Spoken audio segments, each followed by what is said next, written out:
다음은 24년도 초등 돌봄교실 운영 계획에 대해서 말씀드리도록 하겠습니다. 이번에 저희가 초등 돌봄교실이 길라잡이가 개정이 되었거든요. 그래서 개정 사항을 중심으로 먼저 말씀을 드리고, 그리고 내년도 예산 활용, 그 다음 주요 사항에 대해서 안내해 드리도록 하겠습니다. 우선 개정 사항 잠깐 말씀을 드리면요. 저희가 2024년도 교육부 개정판에 아침 돌봄 교실이 추가가 됐습니다. 이에 따라서 저희도 추가를 했고요.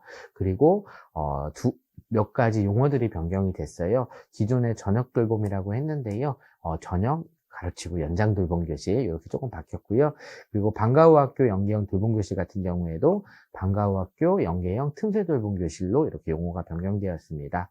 더불어 초등 돌봄교실 참여 대상자도 명시한 부분이 조금 확대가 됐습니다. 기존의 맞벌이, 저소득층, 한부모 가정, 담임 추천 대상자를 포함한 이제 돌봄이 꼭 필요한 학생을 대상으로 돌봄교실을 운영을 했다라고 하면은 차년도에는 다자녀와 다문화 가정이 추가가 되었습니다.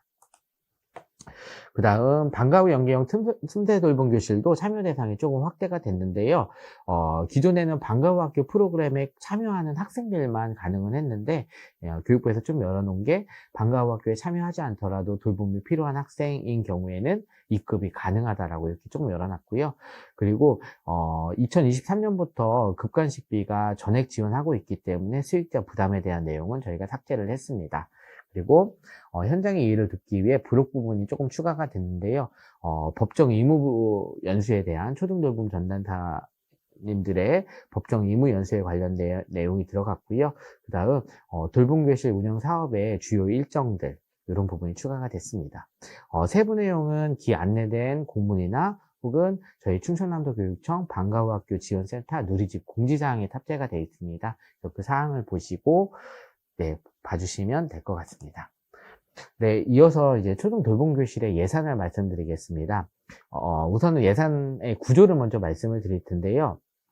초등 돌봄교실은 기타 운영비와 목적 사업비로 되어 있습니다. 아마 그 학교 현장에서 기타 운영비라는 부분이 되게 생소하실 수도 있을 것 같아서요. 기타 운영비는 학교에서 필요한 소요 경비를 저희가 학교 운영비에 포함하여 지원하는 예산이거든요. 그래서 23년에는 저희가 일실에 1,300만 원씩 지원을 해드렸는데요. 24년도에는 예산 상황이 조금 좋지 않은 관계로 실별 1,000만 원씩 이렇게 지원을 해드렸고요. 이 부분은 학교에 이미 이제 예산 편성이 되는 내용들이기 때문에 꼭 행정실에 확인하셔가지고 차년도 돌봄계획 수립을 하실 때 같이 활용을 해주시면 좋을 것 같고요. 그리고 목적 사업비는 이 외에 기타 운영비뿐만 아니라 학교에서 돌봄교실 운영을 위해 필요한 단체 프로그램 강사비 혹은 급각식 비용 혹은 재료비 이런 환경 개선비를 별도 신청을 받아서 지원하는 예산입니다. 요거는 3월 중에 저희가 신청 교부할 예정이고요.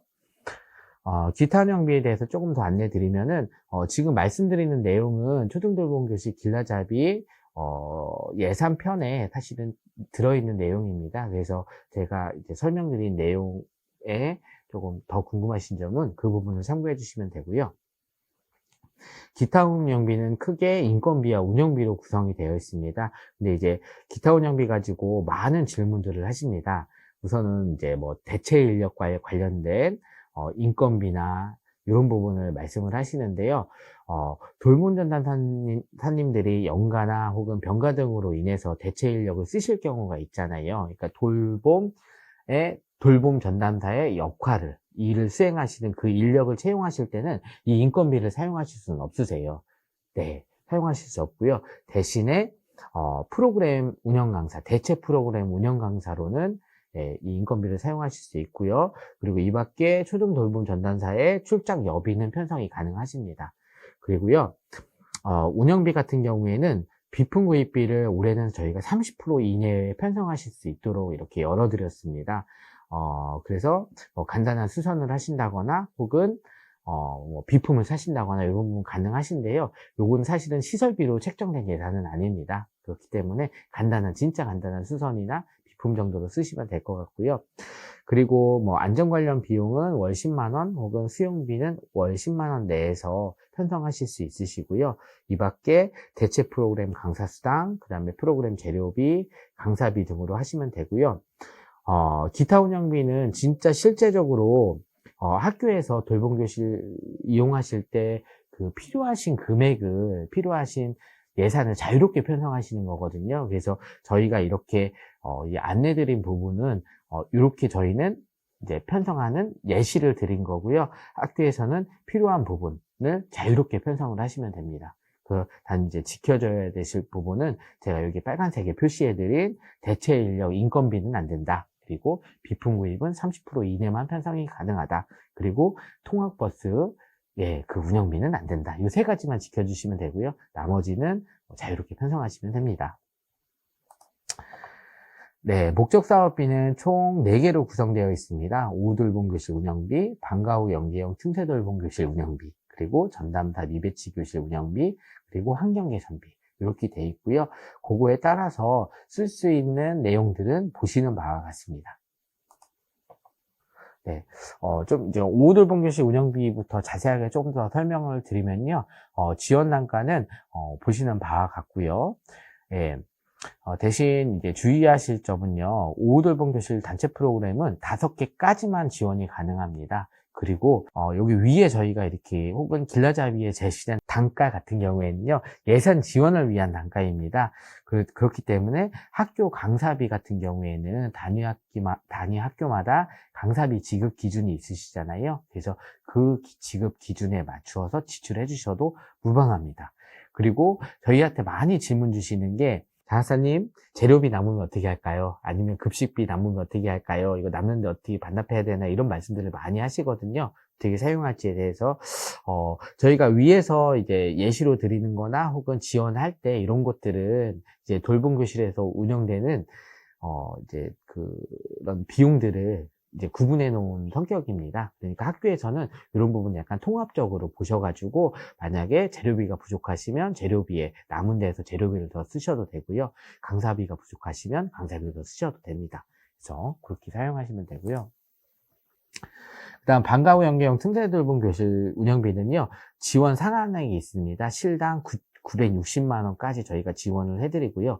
대신에 이제 저희가 이 방과 후 연계형 틈새돌봄 교실을 운영하다 보니까 여러 가지 이제 문제점들이 있더라고요. 그래서 절대 안 되는 부분은, 방과 후 학교 운영비로 지출하시면은 요거는 안 되십니다. 그래서 이 부분은 안 되시고요.